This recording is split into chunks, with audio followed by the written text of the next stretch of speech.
Bem-aventurados os misericordiosos, porque eles alcançarão misericórdia. Irmãos e irmãs, estamos no quarto domingo do tempo comum. Hoje, o Evangelho das Bem-aventuranças é uma desconstrução de tudo que a gente entende ou vai pegando na vida como vício, como falso valor, e achando que tudo, as coisas e às vezes até as pessoas são mais importantes ou vão ocupando o lugar de Deus. Olha o que Paulo nos fala hoje, quando ele escreve à comunidade de Corinto. Deus escolheu o que o mundo considera estúpido, para assim confundir os sábios. Deus escolheu o que o mundo considera fraco, para assim confundir os fortes. Deus escolheu o que para o mundo é sem importância e desprezado. Jesus foi considerado assim. Jesus foi considerado sem importância e desprezado totalmente. O que não tem nenhuma serventia, para assim mostrar a inutilidade do que é considerado importante. Deus age numa lógica diferente da nossa. Ele escolhe o que nós não esperamos. Ele escolhe dentro da fragilidade para capacitar e assim por diante. Hoje nós estamos diante de uma estrutura na Bíblia do Evangelho de São Mateus chamado Sermão da Montanha. O Sermão da Montanha nós podemos considerar o centro do Evangelho de São Mateus, que é o evangelista que vai caminhar conosco durante todo esse ano. O Sermão da Montanha ele é composto de cinco discursos ou 5 sermões. Hoje nós estamos ouvindo o primeiro discurso, talvez o mais importante do Sermão da Montanha, que é chamado Bem-aventuranças. É o primeiro dos 5.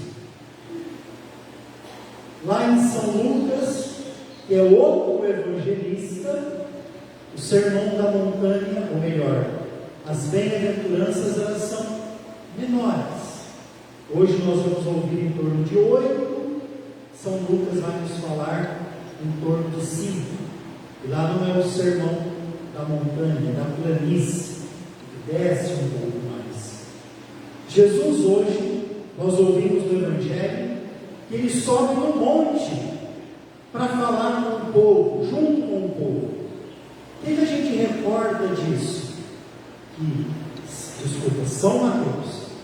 Que São Mateus quer colocar para o povo que Jesus é o novo Moisés. Moisés subiu no monte Sinai e lá ele recebeu o decálogo, as tábuas da lei, os 10 mandamentos. Ele sobe sozinho.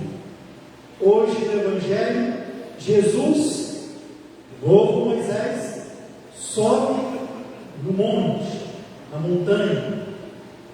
Só que ele sobe também com uma multidão.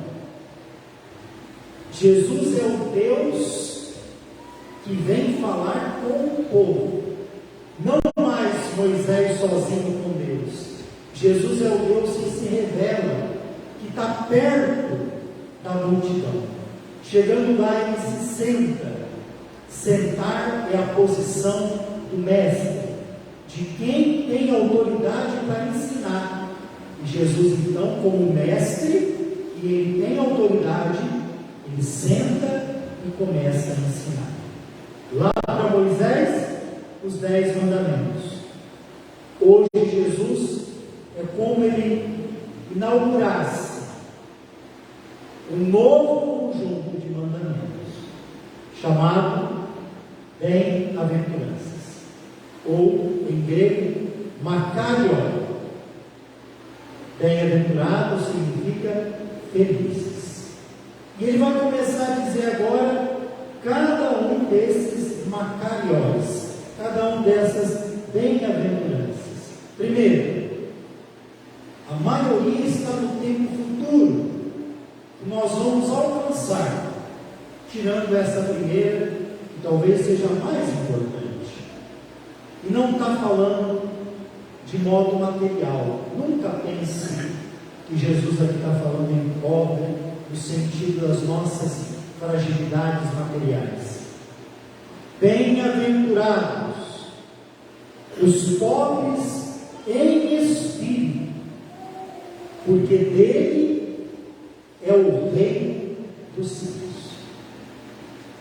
O pobre em espírito é toda pessoa que é aberta para Deus, aberta para acolher a novidade de Deus.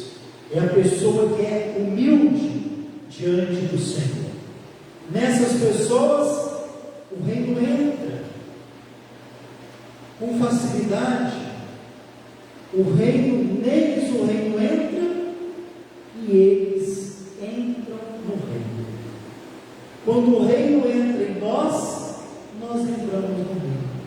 Os pobres em espírito são as pessoas abertas. Né? Esses dias eu encontrei uma pessoa, estava vendo ela postar tanta coisa em grupos, não é daqui não, está em outro estado. Postado em 1000 grupos para rezar para uma pessoa que estava doente. É importante, né? A gente rezar para quem está doente. Aí ela postava lá, um dia era uma corrente de oração, né? Um dia ela colocava no grupo, outro ela colocava no Facebook, no outro dia no Twitter, e lá colocando, lá eu falei assim, achei estranho, porque não era parente da pessoa, né? Aí um dia eu encontrei com ela e perguntei assim, olha, eu vi que você está rezando lá, né, para fulano, né? Me fala um pouquinho, como você tem rezado para ela? Você tem rezado na missa, rezado no terço? Não, Pablo, isso eu não faço, isso não dá tempo. Eu tenho que partilhar nos grupos para rezar. Isso eu fazendo não dá tempo. Então veja, né? Às vezes a gente vive uma espiritualidade assim. Não sei se você está entendendo, né? A gente posta, e quando pergunta a pessoa, mas você está rezando por essa intenção? Não, eu tenho tempo. Eu tenho tempo para postar, né? Para fazer a corrente aí, né, para os outros. Eu mesmo não estou rezando, não está tempo. Então é um pobre espírito a um nível bem baixo, né? É a primeira coisa do Evangelho. Depois, bem-aventurados os aflitos. Jesus disse que essas pessoas serão consoladas. Bem-aventurado, a gente tem que pensar também aqui, quando Jesus fala aqui de pobre, em grego, pitokóis, pobres em espírito, espírito é pneuma. O que é espírito para nós, né? Lá no hebraico do Antigo Testamento, espírito significa voar, sopro. Em latim, espíritos, em grego, que é o texto de hoje, pobres em espírito, pneuma. O que é espírito? É aquilo que anima, ânima, de alma, é aquilo que fala para você, não desanima. O espírito é o que quer te colocar para frente. Então, quando Jesus fala as bem-aventuranças, ele está falando os aflitos. Espírito, vocês que estão aflitos, experimente na sua aflição o meu consolo. O espírito do aflito, que o aflito deve experimentar, é Deus que te consola, é o carinho de Deus, o amparo de Deus. Isso é o Espírito Santo. Felizes os mansos. Manso não é pessoa que não reclama de nada, né? Que deixa os outros passar em cima. Não é O manso é o que vive com Jesus. Crucificado, não agrediu, bofeteado, não xingou, resolve as coisas como Deus, buscando a justiça, o diálogo. O manso é que coloca em Deus toda a sua esperança e neuma. E se não for o Espírito Santo para agir em nós, a gente não consegue. Felizes quem tem fome e sede de justiça. Jesus é o Deus que sempre buscou para nós a justiça e matar a fome. A grande justiça de Deus é a santidade. E eu te pergunto para você nessa manhã de domingo: você tem fome e você tem sede de Deus? Como a corça suspira pelas águas correntes, você tem fome e sede de Deus? Felizes os misericordiosos, eles alcançarão a misericórdia. Será que eu e você vamos alcançar a misericórdia? Jesus sim, Ele é o Deus misericordioso. Agora você se pergunta: você vai alcançar a misericórdia? Porque uma pessoa egoísta, uma pessoa autossuficiente, que fala assim: eu não preciso de Deus, eu tenho tudo, eu tenho uma casa boa, eu tenho um carro do ano, eu tenho uma aplicação que rende por mês o suficiente, eu precisar de Deus? Não preciso de Deus, eu me basto. É a pessoa que é o Deus da sua vida, é a pessoa que tem as coisas como Deus. Como que uma pessoa assim vai alcançar a misericórdia? Porque a misericórdia, ela é para quem se considera dependente de Deus. Eu dependo de Deus, eu sem Deus não sou nada. Assim eu alcanço a misericórdia. Bem-aventurados os puros de coração, eles vão ver a Deus. Puro de coração, que tem um coração cheio de Deus, que ama, que procura o cuidado de tudo, cuidado das coisas da igreja, cuidado da família, cuidado da natureza. É um coração puro. Para ter um coração puro, você não pode deixar a porta do seu coração aberta para entrar qualquer porcaria. Tem gente que está abrindo tudo com uma facilidade para entrar só coisa errada na cabeça, no coração e no corpo, no âmbito da sexualidade. É você que abre a porta, não é outra pessoa não. Ah, Padre, mas está chegando tanto. Está chegando para todo mundo, mas quem decide abrir ou não é você. Presta atenção, não fica colocando as coisas dos outros, a culpa dos outros. Teu coração também. Você que abre para enchê-lo de ódio, de rancor, de vingança, mas você pode abrir também para encher ele de Deus, da Eucaristia, da palavra, do amor, né? Puros de coração, né? Cuidado com o teu coração. O puro de coração vê as coisas como Deus vê.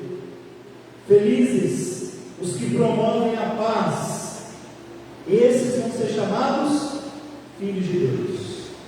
Nós somos chamados filhos de Deus a primeira vez aonde? No batismo, não é? Então a gente tinha que se perguntar: eu estou vivendo bem no batismo para promover a paz? Olha, eu tenho dito esses dias, né? Qualquer coisinha nós estamos rezando pela paz. Pareceu já tão lema, né? Ai, tem guerra em todo lugar, vamos rezar pela paz. Vamos rezar pela paz, tem guerra. Meu irmão, minha irmã, se você não está em paz com Deus em primeiro lugar, você não vai estar em paz com ninguém. A primeira paz que você tem que buscar é a paz com Deus. É buscar uma oração de intimidade com Deus, para você estar em paz com Ele. Depois, a paz consigo mesmo. Você consegue hoje se abraçar, olhar para você e falar: eu estou em paz comigo mesmo, Eu posso hoje colocar minha cabeça no travesseiro, que eu vou dormir em paz. Não passei ninguém para trás, não fui corrupto, procurei fazer o bem, estou em paz comigo mesmo. É consequência, né? Paz com Deus, paz comigo. Quem está em paz com Deus e consigo mesmo, vai estar em paz com os outros. Não fica causando confusão, que é coisa do diabo. Tem gente que é especialista em confusão, não em solução. É funcionário do diabo. Confusão, fofoqueiro, arruaceiro, é tudo servo do diabo. Quem é servo de Deus é outra coisa. Procura a paz. Olha, senta aqui, vamos dialogar, né? Tem gente que chega para a gente falando tanto mal do outro, que parece que quer matar o outro. Você quer matar o outro? Não, pai, não é isso não. Então não é. Então vamos buscar outro caminho. Tem gente que não quer outro caminho. O caminho que às vezes nós temos que ceder. Você que é casado aí, quantas vezes você nem dá para contar mais no dedo, né? Quantas vezes você já não cedeu? Às vezes sua mulher é meio estressadinha, fala demais, e você sabe, aí eu tenho que ceder. Cede! Quantas vezes seu marido, às vezes é explosivo, né? Chega no trabalho mal-humorado, você entende ele, cede um pouquinho, daqui a pouco conversa sem brigar e entram em paz. Felizes os perseguidos por causa da justiça, eles é o reino dos céus. A última é igual à primeira, né? Eles é o reino dos céus. Ninguém gosta de ser perseguido, com certeza. Mas Jesus foi perseguido. Felizes os perseguidos por causa da justiça. Quem são essas pessoas? São as pessoas que não trocam Deus por nada. Não se vende por partido político, não se vende pelos poderosos, não se vende para ter um status ou ter alguma coisinha a mais. Hoje na igreja tem muita gente, seja do alto ou do baixo, se vendendo com facilidade. A gente não pode ficar vendendo e negociando Deus, não. Ou a pessoa abre o coração e faz o que tem que fazer, contribui como tem, mas não se vendam para conseguir as coisas. Assim foi a vida de quem?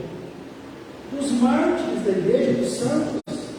Deram a vida porque não negaram Cristo. Essas são as bem-aventuranças. Oxalá que cada um de nós possa levá-las para casa e vivê-las bem, porque nós também queremos ser chamados por Jesus de bem-aventurados. Mahatma Gandhi, quando ele leu as bem-aventuranças, ele disse assim: as bem-aventuranças são as palavras mais altas que a humanidade já escutou. Louvado seja nosso Senhor Jesus Cristo.